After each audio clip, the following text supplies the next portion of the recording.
आप प्रवेश कर रहे हैं CNBC आवाज और इवेक्स कैश के शानदार स्टूडियो में। Hello and welcome. आप देख रहे हैं आपका पसंदीदा स्टार्टअप शो आवाज एंटरप्रेन्योर। मैं हूं हर्षदा सावंत और यहां पर हम बात करते हैं स्टार्टअप इकोसिस्टम के बड़े मुद्दे, नए ट्रेंड्स और साथ ही नए आइडियाज की। भारत के आत्मनिर्भर मिशन में एक और सेक्टर लाइमलाइट में आ गया है।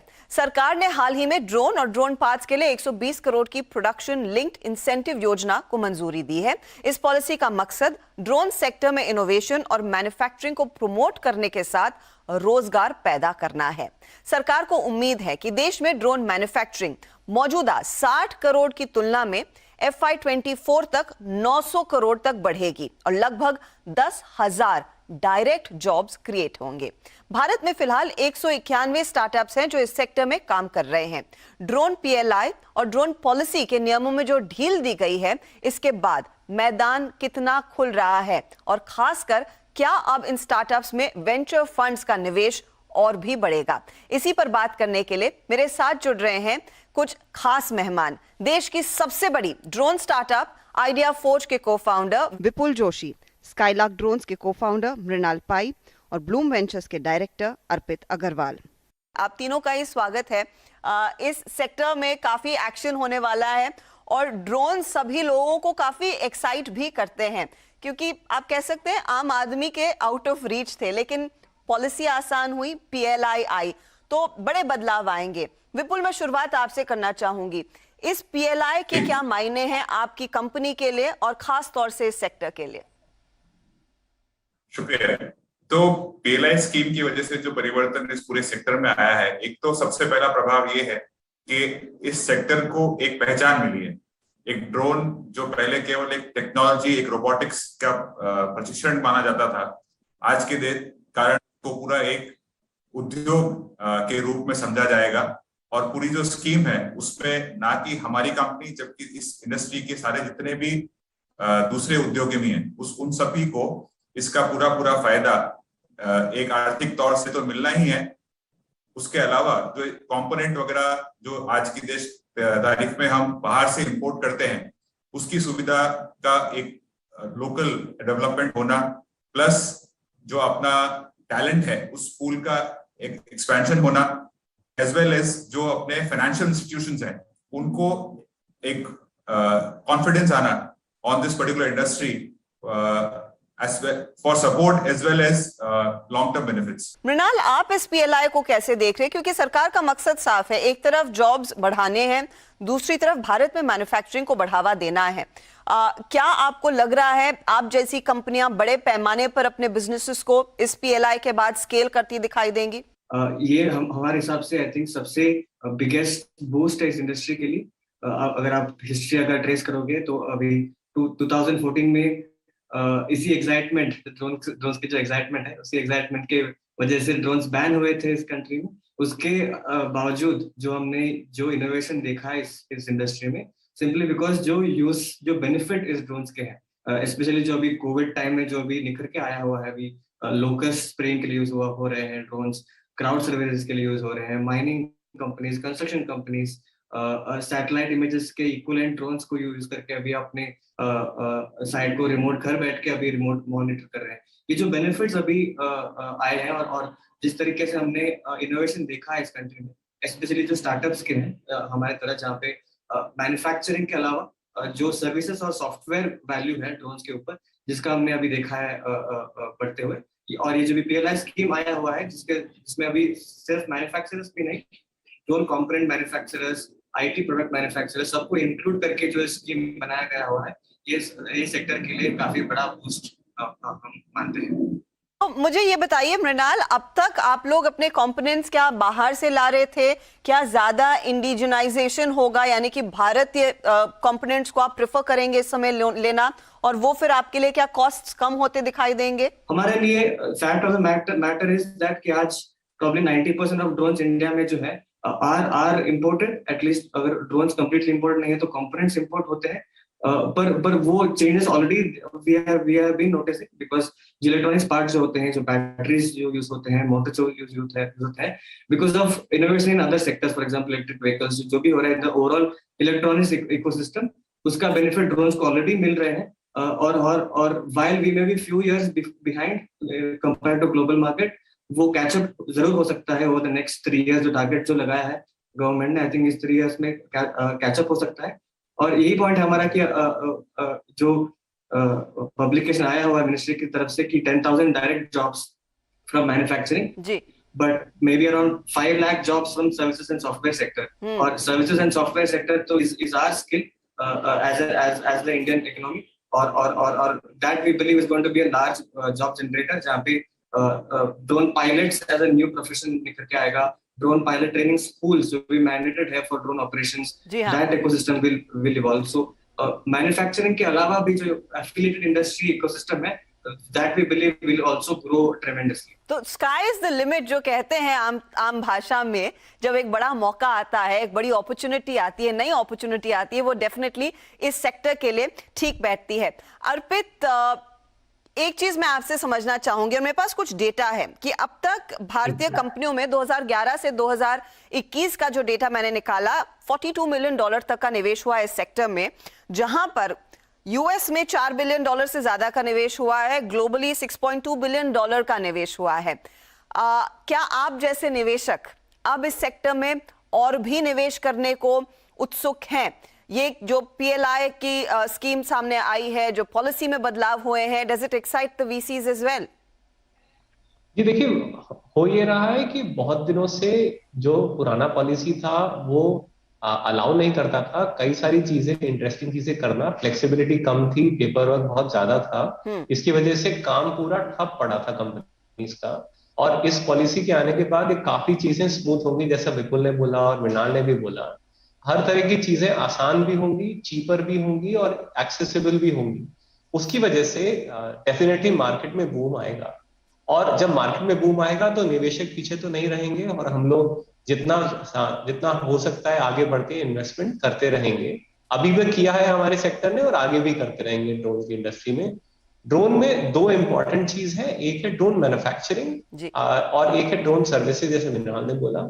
मेरा ख्याल से सर्विसेज और सॉफ्टवेयर एक बहुत बड़ा सेक्टर है जिसके बारे में अभी तक ज्यादा हम बात नहीं करते हैं, और हमें सर्विसेज के बारे में ज्यादा बात करनी चाहिए, क्योंकि ड्रोन बनाना एक चीज है, लेकिन ड्रोन को यूज कर पाना और उसके अंदर सर्विसेज प्रोवाइड करना बहुत बड़ी चीज है। यहाँ पर बहुत ज्यादा जॉब क्रिएशन की पॉसिबिलिटी भी है। और जैसे मृणाल भी कह रहे थे कि 5 लाख नई नौकरी आ सकती है सिर्फ सर्विस सेक्टर से अलोन। लेकिन मैन्युफैक्चरिंग पर मैं आना चाहूंगी। विपुल, मैं आपकी राय लेना चाहती हूँ, क्योंकि आपकी कंपनी भारतीय सेना के साथ काम कर रही है, वहां पर आपने ड्रोन्स देना शुरू किए हैं। ये डिफेंस कितना बड़ा मार्केट है, कितनी स्ट्रेंथ देती है आपको पॉलिसी और भी अग्रेसिव इन्वेस्टमेंट करने के लिए और अपनी कैपेसिटी बढ़ाने के लिए? तो जैसे बाकी सबने बोला, अब इंडियन डोमेस्टिक मार्केट का जो कंजम्पशन है उसके बढ़ने का समय आ गया है। अभी तक जितने रेस्ट्रिक्शंस थे पॉलिसी के, उसके कारण जो इसका उपयोग था वो रेस्ट्रिक्टेड हो रहा था। तो ना तक कि केवल जो हमारी देश की सेना है उसका उपयोग, बल्कि दूसरे सेक्टर्स जैसे agriculture and mapping as a application, also mining, ये तरह के सारे एप्लीकेशंस का जो उपयोग या मैं बोलूंगा सदुपयोग जो है वो अब बढ़ेगा। अपनी सेना के अंदर आज तक में हमने केवल बॉर्डर सर्वेलेंस के अंदर ड्रोन्स का इस्तेमाल देखा है, पर आगे जाते हुए आप सेना में भी मैपिंग का यूज केस या और कई तरह के जो ड्रोन आज की तारीख में अभी आपने देखे होंगे, लेटेस्ट जो आर्मी ने ऑर्डर दिया है उसमें लॉइटर एम्युनिशन, इस तरह के दूसरे एप्लीकेशंस का यूसेज बढ़ना, प्लस यूनिट लेवल पे डिप्लॉयमेंट ऑफ ड्रोन्स एक बहुत बड़ा मौका है आज भारतीय इंडस्ट्री के लिए कि इतना डीप पेनिट्रेशन जो हम ड्रोन्स के साथ कर सकते हैं और अपनी सेना को ये एडिशनल सुविधा दे सकते हैं एज जैसे फोर्स मल्टीप्लायर जैसे बोला जाता है, वो इस पूरे इंडस्ट्री को एक डिफरेंट शेप, एक नया आयाम देगा। तो डिफेंस अकेले विपुल आपके लिए कितना बड़ा मार्केट होगा? क्या आप कुछ डिटेल शेयर कर पाएंगे कि आपकी डिफेंस से कितनी ऑर्डर बुक है एट द मोमेंट, कितनी ये बढ़ सकती है, and are you also looking at beyond defence orders? Yes, so defence नहीं, जैसे मैंने बोला कि मैपिंग, एग्रीकल्चर, माइनिंग, इस तरह के सारे सेक्टर्स जो हैं अब धीरे धीरे इस पॉलिसी के ओपन होने के बाद उसमें एज राइट सेड सर्विसेज का भी इनफ योगदान होगा। एंड ऑब्वियसली सर्विस करने के लिए you need the hardware as well, but as rightly said the software development as well as the service penetration पूरे देश के अंदर एक नए आयाम पे जाना बहुत जरूरी है। डिफेंस में अगर मैं बोलूं, बहुत ही जैसे हमारे करीब करीब इतना कैपेसिटी है कि हम 13,000 से 15,000 यूनिट केवल डिफेंस फोर्स को सप्लाई कर सकते हैं।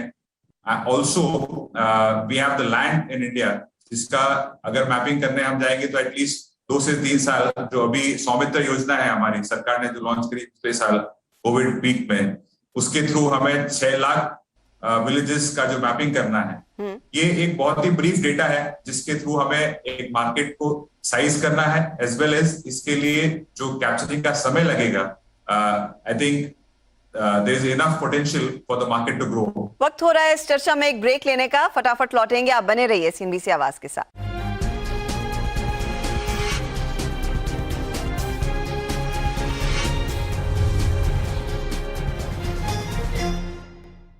वेलकम बैक, आप देख रहे हैं आवाज एंटरप्रेन्योर और हम फोकस कर रहे हैं ड्रोन कंपनियों पर। चर्चा में मेरे साथ हैं आइडिया फोर्ज के को-फाउंडर विपुल जोशी, स्काईलार्क ड्रोन्स के को-फाउंडर मृणाल पाई और ब्लूम वेंचर्स के डायरेक्टर अर्पित अग्रवाल। मृणाल, जब ये ड्रोन पॉलिसी का अनाउंसमेंट हुआ था, ऑफ कोर्स सोशल मीडिया पे सब लोग बोलने लगे अब ड्रोन के जरिए पिज्जा डिलीवरी होगी, but that's a very minute thing, correct? ये मुझे बताइए, बड़ी अपॉर्चुनिटी कहाँ है? क्या वो एग्रीकल्चरल सेक्टर में है, क्या माइनिंग में है, या फिर दूसरी सेवाओं में है? ये जो मैपिंग की बात विपुल कर रहे थे, कहां पर आपको लग रहा है आपका बड़ा चंक ऑफ रेवेन्यू आ सकता है अब? तो जैसे कि मैंने कहा, ये जो कमर्शियल यूज केसेस का बकेट कैटेगरी जो है, वी बिलीव कि वही सबसे बड़ा मार्केट है। वहां पे लॉजिस्टिक्स एक पार्ट है, तो नेक्स्ट एटलीस्ट हम बोल रहे हैं कि 5-10 साल तक वी बिलीव ये जो commercial non logistics commercial use cases जो है वही सबसे बड़ा मार्केट रहेगा। उसमें से जो हमने लास्ट पिछले 5-6 सालों में देखा है, उसमें ये जो मैपिंग जो यूज केसेस है, जहाँ पे अभी सौमित्र योजना जिसने जो बताया कि जो survey of India 6 lakh villages के ड्रोन मैपिंग कर रहे हैं, वो प्रॉब्ली दुनिया के सबसे लार्जेस्ट ड्रोन प्रोग्राम इंडिया में हो रहा है। और इसके अलावा जो mining construction monitoring across infra and large mining, जहाँ पे इंफ्रा वुड बी ये रोड्स कंस्ट्रक्शन हो या रेलवे मॉनिटरिंग, रेलवे इंस्पेक्शन हो, ट्रांसमिशन टावर इंस्पेक्शन जो आज अभी मैन्युअली लोग चढ़ के अभी इंस्पेक्ट करते हैं मैंडेटरली, वो भी ड्रोन से हो रहे हैं। तो ऐसे जो यूज केसेस है, और एग्रीकल्चर ऑफ कोर्स, एग्रीकल्चर जहाँ पे क्रॉप हेल्थ की डेस्टिनेशन जो हो रहे हैं, तो ये सारे जो मिला के जो क्षेत्र है, 4-5 इंडस्ट्रीज जो है, माइनिंग, एनर्जी, एग्रीकल्चर, कंस्ट्रक्शन, ये जो 3-4 है, यही हम मानते हैं कि नेक्स्ट 5-6 ईयर्स में सबसे बड़ा मार्केट रहेगा। अर्पित, जिन कंपनियों में आप लोगों ने अब तक रिसर्च की है, जिनके बारे में पढ़ाई की है, क्योंकि ऑफ कैम जब हम बात कर रहे थे आपने कहा कि आप लोगों ने काफी स्टडी की है लेकिन शायद उतना निवेश अब तक नहीं किया है, अब मौका है, ये क्या इन्हीं कमर्शियल साइड में काम कर रही हैं कंपनियां? क्या वहां पर ज्यादा अपॉर्चुनिटीज आपको दिख रही हैं? सर्विसेज के पर्सपेक्टिव से 3 अलग अलग सेक्टर हैं। एक है कमर्शियल सेक्टर, जिसमें माइनिंग आएगा, कंस्ट्रक्शन आएगा, इंफ्रास्ट्रक्चर आएगा, और बहुत सारे और यूज केसेस हैं जो कमर्शियल यूज केस हैं। एक है मिलिट्री या डिफेंस यूज केस, जैसे कि आइडिया फोर्स के ड्रोन जो बना रहे हैं, ज्यादातर उनकी सेल माइनिंग मिलिट्री को होती है। और तीसरा है एग्रीकल्चर। मेरे ख्याल से एग्रीकल्चर बहुत बड़ा सेक्टर है जिसमें आज तक हमने बहुत ज्यादा स्टार्टअप इंडिया में देखी नहीं है, बट हाँ, इन तीनों ही सेक्टर में काफी ज्यादा बूम आना चाहिए इस नई पॉलिसी के साथ। मिलिट्री में तो ऑलरेडी पॉलिसी का ज्यादा इम्पैक्ट नहीं है क्योंकि उनका एरिया वैसे भी पॉलिसी के बाहर जाता है, लेकिन कमर्शियल और एग्रीकल्चर में मुझे लगता है कि बहुत ज्यादा निवेश भी होगा, स्टार्टअप भी आएंगी और स्टार्टअप जल्दी जल्दी स्केल भी करेंगे। तो हाँ, हम लोग रेडी हैं और हम लोग वापस से हमने काफी सारी कंपनी से मिलना शुरू किया है और हम आगे भी मिलते रहेंगे। और रफली किस साइज का इन्वेस्टमेंट इस समय आपको लग रहा है आएगा इस सेक्टर में? क्योंकि it's just the tip of the iceberg जो अब तक का निवेश हुआ है। कितना बड़ा मौका है, कितना पैसा आपकी कम्युनिटी से, वीसी कम्युनिटी से आ सकता है इस सेक्टर में? देखिए, मुझे लगता है कि अगले 3 से 5 साल के बीच में इंडिया में पहला ड्रोन का यूनिकॉर्न जरूर बनेगा, क्योंकि बहुत सारी कंपनीज ऑलरेडी काफी स्केल कर रही हैं, उनका रेवेन्यू काफी तेजी से ग्रो कर रहा है, वो चाहे मैन्युफैक्चरिंग में हो, चाहे सर्विसेज में हो उनका, और या सॉफ्टवेयर में हो। ये काफी इन्वेस्टमेंट आ रहा है। मुझे लगता है कि इन कुछ कंपनीज में 200 से 250 मिलियन डॉलर का इन्वेस्टमेंट आएगा अगले 3 से 5 साल में। बीसी से भी आएगा, लेटर स्टेज फंड से भी आएगा, क्योंकि ये सेक्टर 100% ग्रो तो होना ही है। 100% ग्रोथ और ऑफ कोर्स अगले 5 सालों में एक यूनिकॉर्न की तैयारी। एनीवन्स गेस वो यूनिकॉर्न कौन बनेगा। विपुल, मैं आपसे पूछना चाहूंगी, जो कॉन्स्टिट्यूएंट्स है या फिर जो कॉन्टूर्स हैं इस पीएलआई स्कीम के, एक तो 120 करोड़ के साथ शुरुआत हो रही है, इसकी आलोचना हुई थी कि सिर्फ 120 करोड़ क्यों दिया, क्या आगे चलकर इस पैकेज को बढ़ाया जा सकता है? तो स्कीम के अंदर सबसे पहला महत्वपूर्ण जो टॉपिक है वो है कि आज 20% का कंट्रीब्यूशन आपको वापस एज अ वित्तीय सपोर्ट दिया जाएगा। क्योंकि अगर आप दूसरी सारी स्कीम्स जो पीएलआई स्कीम गवर्नमेंट की है तो उसमें देखिए तो केवल 5% का होता है। उसके अलावा अभी का पीरियड केवल 3 साल का रखा गया है, क्योंकि आज की डेट के अंदर जबकि सारा जो ड्रोन इंडस्ट्री है वो एक उभरते रूप में है, तो इसलिए बेसलाइन रेवेन्यू जिसे बोलते हैं उसकी का लो होने की वजह से आज ये नंबर छोटा है। पर क्योंकि पीरियड 3 साल में वापस रिवीजन में जाएगा तो उसके बाद इसका डेफिनेटली बढ़ना तय है, और नंबर वो क्या होगा वो ऑब्वियसली सरकार के हाथ में होता है। मृणाल, जो आपने कहा कि एंसिलरी जॉब्स 5 लाख के निकलेंगे, जहां पर मैन्युफैक्चरिंग से शायद 10,000 नौकरियां निकल सकती हैं। सरकार मैन्युफैक्चरिंग में टर्नओवर जो इस समय 60 करोड़ के आसपास का है, वो कह रही है कि 2024 तक, वित्त वर्ष 2024 तक 900 करोड़ का होगा। ये मुझे बताइए कि सर्विस इंडस्ट्री में फिर वो टर्नओवर में किस तरह की ग्रोथ आएगी? आप क्या एंटिसिपेट कर रहे हैं कि आप लोगों के लिए कितना बिजनेस बढ़ सकता है?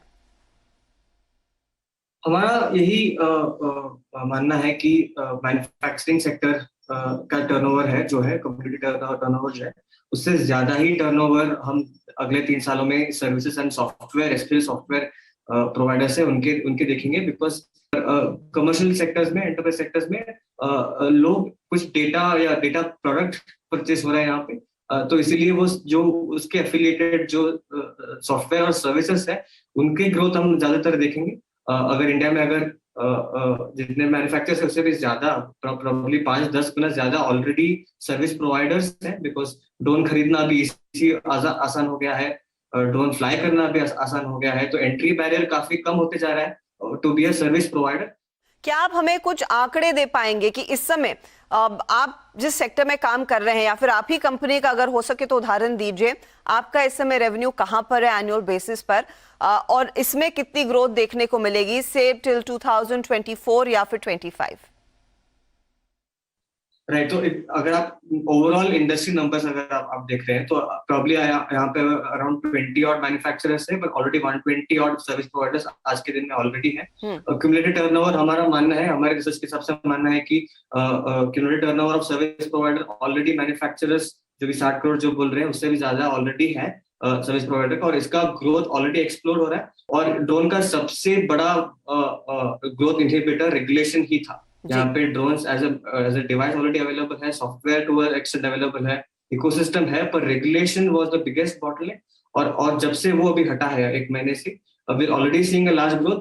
नंबर वाइज हम ऑलरेडी यूएस से बहुत काफी कम नंबर्स पे है, already 100,000 plus drone pilots registered है हम यहाँ पे, we are just starting now. तो potential numbers both in terms of turnover, we believe कि easily over 100 million in cumulative sales of service providers in the next 2-3 years हम मान रहे हैं कि होगा यहाँ पे। ओके, तो एक बड़ी मौका रहेगा। सरकार ने जो डेटा सामने रखा था अर्पित, वो यही था कि शायद 30,000 करोड़ सर्विस इंडस्ट्री से कुल टर्नओवर निकल कर आएगा। क्या वो नंबर्स आपको थोड़े छोटे लग रहे हैं? मुझे तो लगा, उम्मीद थी कि उससे ज्यादा का अचीव कर सकती है ये सेक्टर। हाँ, मुझे भी लगता है कि हम लोग अभी हमें अंडर एस्टिमेट करते हैं कि हमारी कंट्री कितनी ज्यादा कॉम्प्लिकेटेड, कितनी बड़ी कंट्री है, और ट्रेन्ड मैन पावर की कमी कितनी ज्यादा है जो ड्रोन सर्विसेज से काफी अच्छे से फुलफिल होती।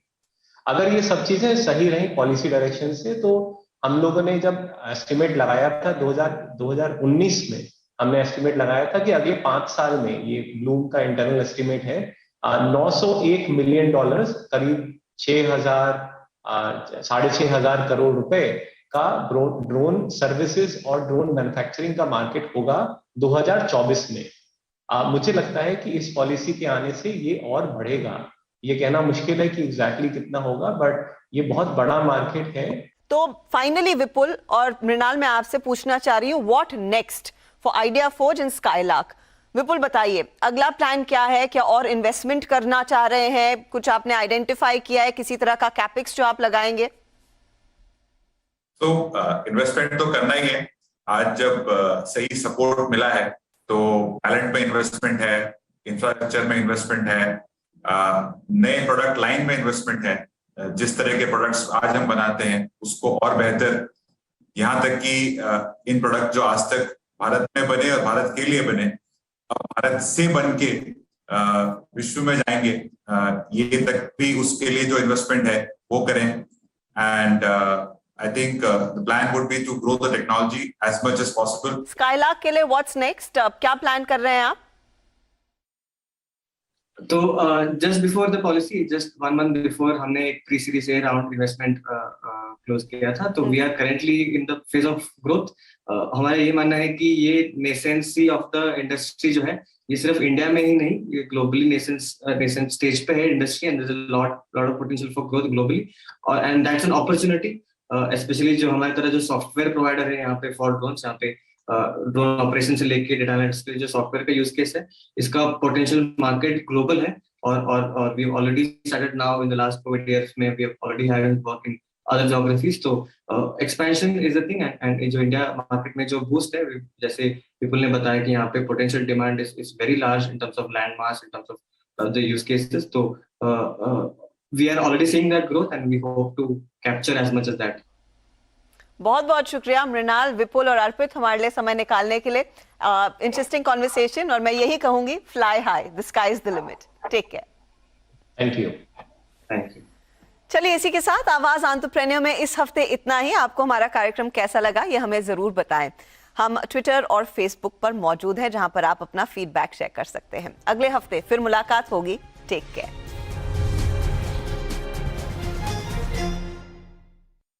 भरोसे